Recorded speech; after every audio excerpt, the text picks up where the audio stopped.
एक कथा मैंने सुनी थी, एक संत का अनुभव था। उनके पास एक शिष्य आया, बोले महाराज मैं आपके द्वारा दीक्षा लूंगा और आपका शिष्य बनूंगा, बाकी सब बात मानूंगा, पर मैं शराब पीता हूं, वह नहीं छोड़ सकता। इस शर्त पर दीक्षा देनी हो तो दो। अच्छा, महात्मा भी कितने दयालु होते हैं। संत कहते कि अच्छा ये कोई बात हुई, पहले शराब छोड़कर आप तब दूंगा दीक्षा।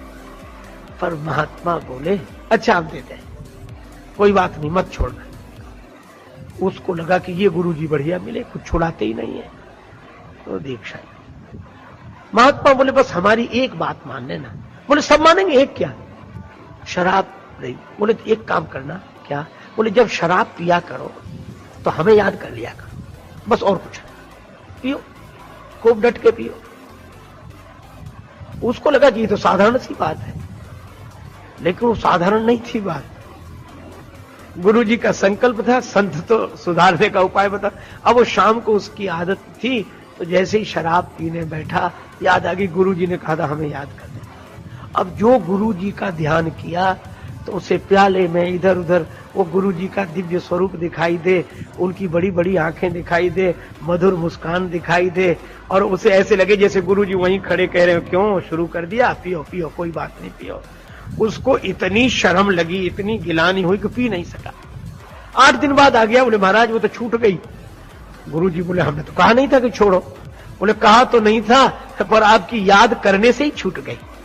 मैं भी आपसे यही कह रहा हूं कि यद्यपि यह कहा गया कि आप अपने स्वभाव के द्वारा, मन इंद्रियों के द्वारा, वाणी और काया के द्वारा जो करें वह भगवान को अर्पण कर दें, लेकिन इसमें समर्पण के भाव से अगर करेंगे कि भगवान आपकी प्रेरणा से हो रहा है और आपके प्रति मैं यह समर्पण कर रहा हूं, जैसे ही आप भगवान का चिंतन करेंगे, कोई भी कार्य हो और तुरंत सोच लें कि भगवान की प्रेरणा से हो रहा है, भगवान का स्मरण होते ही कर्म अपने से पवित्र हो जाएगा।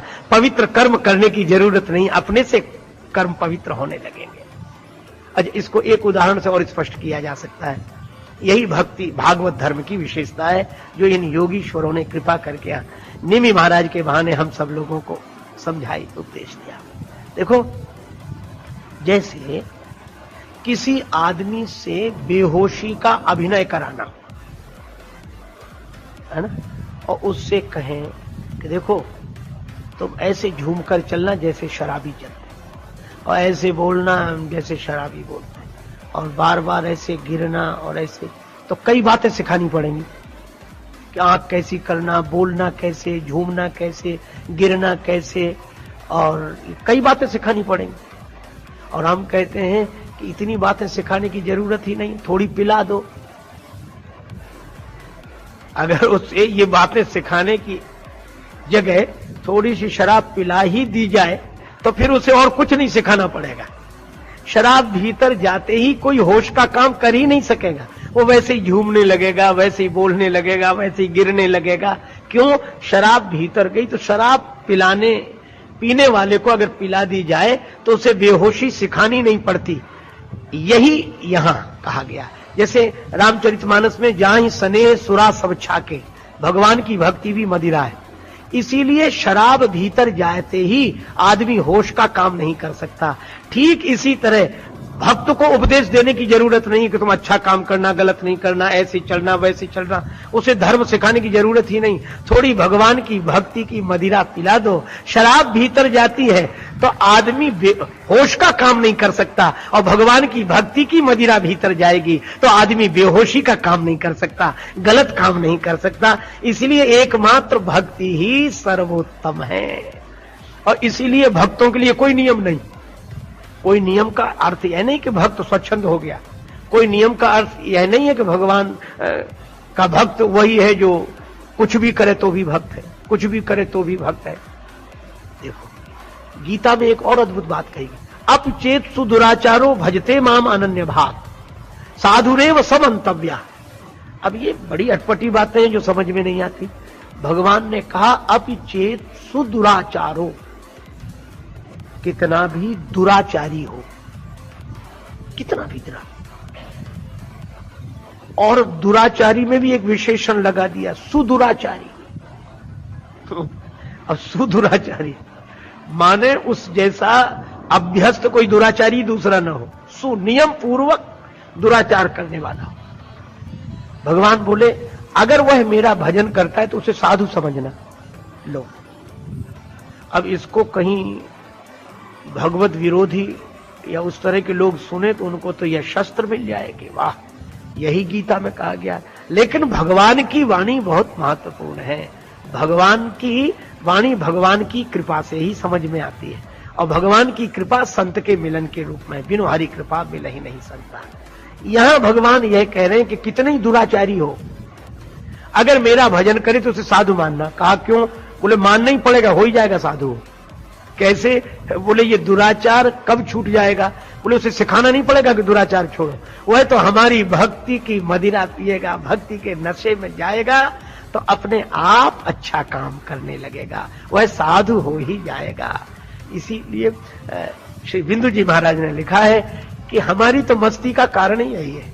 क्या मिला है मुझको किस्मत से ख्याले रिंद मस्ताना, पिया करता हूं हरदम श्याम की उल्फत का पैमाना। श्री कृष्ण के प्रेम का नशा करता हूं मैं।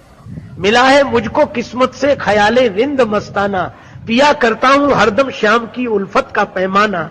और मजा है बेखुदी का ये कि मैं दुनिया में हूं लेकिन न जाना मैंने दुनिया को, न दुनिया ने मुझे जाना। न जाना मैंने दुनिया को, न दुनिया ने मुझे जाना। आहा, और हमें तो अपने यार के दीदार से मतलब, मेरा कन्हैया, मेरा मोहन, मेरा कृष्ण सर्वत्र है, मुझे तो अपने यार के दीदार से मतलब, चाहे मंदिर या मस्जिद हो, चाहे काबा या बुतखाना। और आगे कैसी अनोखी बात कही, हमेशा बस यही रिश्ता चाहता हूं प्यारे मोहन से। हमेशा बस यही रिश्ता चाहता हूं प्यारे मोहन से, मैं उनको दिल रुबा समझूं, वो समझे मुझको दीवाना। और नहीं है बिंदु आंखों के मोम, दिल मोती के दाने हैं, विरह की आग में पड़कर पिघल जाता है हर दाना। यह भक्ति का मार्ग, यह प्रेम का मार्ग, यह जो मैकदा है, यहां भक्ति की मदिरा पिलाई जाती है। हस्ती है मैकदे में, मस्ती है मैकदे में, और दीवानों की तो पूरी बस्ती है मैकदे में। और इस मैकदे में आके कोई होश में रह ले, जगत का होश नहीं रहता। क्यों? इस मैकदे में आके कोई होश में रह ले, खुद होश की भी कुछ नहीं हस्ती है मैकदे में। और दुनिया में नहीं मिलती, मिलती तो बड़ी महंगी, मस्ती वही है लेकिन सस्ती है मैकदे में।